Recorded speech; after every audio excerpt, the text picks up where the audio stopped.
जय श्री गणेश। पार्वती के विवाह संबंध में मीना और हिमालय का वार्तालाप। पार्वती और हिमालय द्वारा देखे गए अपने स्वप्न का वर्णन।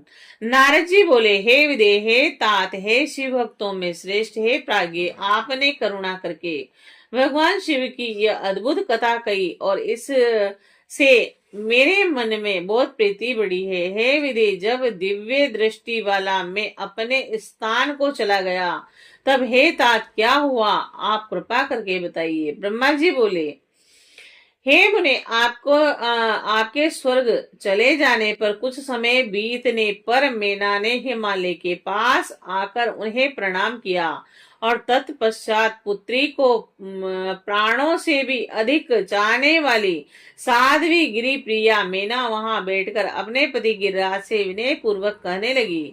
मैना बोली, स्त्री स्वभाव के कारण मुनि की बात को मैंने अच्छी तरह नहीं समझा। मेरी तो यह प्रार्थना है कि आप कन्या का विवाह किसी सुंदर वर के साथ कीजिए। ये विवाह सर्वथा अपूर्व सुख देने वाला होना चाहिए। गिरिजा का वर शुभ लक्षणों से संपन्न और कुलीन होना चाहिए। मेरी पुत्री मुझे प्राणों से भी अधिक प्रिय है। वह प्रिया उत्तम वर पाकर जिस प्रकार भी प्रसन्न हो, सुखी हो सके वैसा कीजिए। आपको मेरा नमस्कार है। ब्रह्मा जी बोले, ऐसा कहकर अष्टयुक्त मुख वाली मैना पति के चरणों में गिर पड़ी और तब बुद्धिमानों में श्रेष्ठ हिमवान उन्हें उठाकर यथोचित बात कहने लगे। हिमाचल बोले, हे देवी, हे मेनके, हे मैं यथार्थ और तत्व की बात बताता हूँ, सुनिए। आप भ्रम छोड़िए, मुनि की बात कभी झूठ नहीं हो सकती। यदि आपको पुत्री के प्रति स्नेह है तो उसे आदर शिक्षा दीजिए कि वह भक्ति पूर्वक सुस्थिर चित्त में शंकर के लिए तप करें। हे मैंने, यदि शिव प्रसन्न होकर काली का पानी ग्रहण कर लेते हैं तो वह शुभ ही होगा और नारद जी का बताया हुआ अमंगल नष्ट हो जाएगा और शिव के समीप सारे अमंगल सदा मंगलमय हो जाते हैं। और इसीलिए आपको शिव की प्राप्ति के लिए पुत्री को तपस्या करने की शीघ्र शिक्षा देनी चाहिए। ब्रह्मा जी बोले, हे नारद, हिमवान की यह बात सुनकर मैना परम प्रसन्न हुई। वह तपस्या में रुचि का उपदेश देने के लिए पुत्री के पास गई और पुत्री के कुसुमवार शरीर पर दृष्टिपात करके मैना को बड़ी व्यथा हुई और उनके दोनों नेत्रों में शीघ्र ही आंसू भर आए। तब गिरी प्रिया मैना पुत्री को उपदेश न दे सकी, किंतु माता की उस चेष्टा को वह पार्वती शीघ्र ही समझ गई। तद अंतर वे सर्वज्ञ परमेश्वरी कालिका देवी माता को बार बार आश्वासन देकर शीघ्र कहने लगी। पार्वती बोली, हे मात, हे महाप्राज्ञ, सुनिए। आज की रात्रि के ब्रह्म मुहूर्त में मैंने एक स्वप्न देखा, उसे बताती हूँ, आप कृपा करें। हे मात, एक दयालु और तपस्वी ब्राह्मण ने मुझे शिव के निर्मित उत्तम तपस्या करने का प्रसन्नता पूर्वक उपदेश किया है।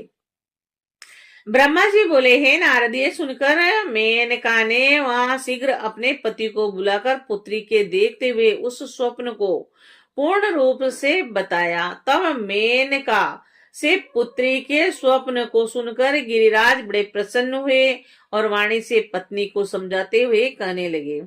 गिरिराज बोले, हे प्रिय, मैंने भी रात के अंतिम प्रहर में एक स्वप्न देखा है। मैं आदर पूर्वक उसे बताता हूँ, आप प्रेम पूर्वक सुने। नारद जी के द्वारा बताए गए वर के अंगों लक्षणों को धारण करने वाले एक परम तपस्वी प्रसन्नता के साथ तपस्या करने के लिए मेरे नगर के निकट आए हैं। तब मैं भी अति प्रसन्न होकर अपनी पुत्री को साथ लेकर वहां गया और उस समय मुझे ज्ञात हुआ कि नारद जी के द्वारा बताए हुए वर भगवान शंभु ये ही हैं और मैंने उन तपस्वी की सेवा के लिए अपनी पुत्री को उपदेश देकर उनसे भी प्रार्थना की कि वे उनकी सेवा स्वीकार करें, परंतु उस समय उन्होंने उसे स्वीकार नहीं किया और इतने में महासांख्य और वेदांत के अनुसार बहुत बड़ा विवाद छिड़ गया।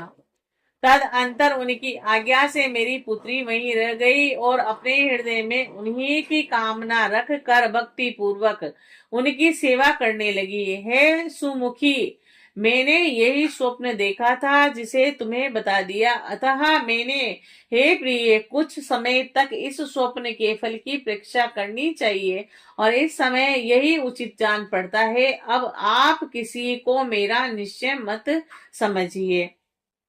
ब्रह्मा जी बोले, हैं मुनीश्वर, यह कहकर वह गिरिराज तथा मेना शुद्ध चित्त हो और कुछ कार्य प्रयत्न स्वप्न फल की प्रतीक्षा करने लगे।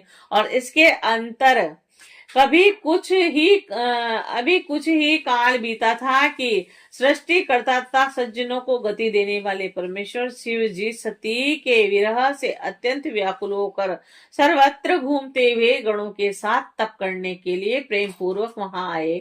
और सती के प्रेम विरह में व्याकुल चित्त वाले वह वही अपना तप करने लगे। और उस समय पार्वती अपनी दो सखियों के साथ उन्हें प्रसन्न करने के लिए उनकी सेवा में लगी रहती थी। उसी समय उन आत्म स्वरूप शिव को मोहित करने के लिए देवताओं के द्वारा भेजे गए कामदेव के बाण से विशुद्ध होकर भी भगवान शंभु विचलित नहीं हुए और अपने नेत्र अग्नि से कामदेव को जलाकर मेरे वचन का स्मरण कर वे वहीं अंतर्ध्यान हो गए। और तत्पश्चात कुछ समय बीतने के बाद गिरिजा के अभिमान का नाश करके पुनः उनकी कठोर तपस्या से प्रसन्न किए गए महेश्वर प्रसन्न हुए और उनके बाद विष्णु के द्वारा प्रसन्न किए गए रुद्र ने लोकाचार का आश्रय लेकर पार्वती जी के साथ विवाह किया और उस अवसर पर बहुत मंगल हुआ। पुनः ब्रह्मा जी बोले, हे तात, इस प्रकार मैंने संक्षेप में विष्णु शंकर का अत्यंत दिव्य चरित्र आपसे कहा। अब आप क्या सुनना चाहते हैं? श्री शिवाय नमस्तुभ्यम।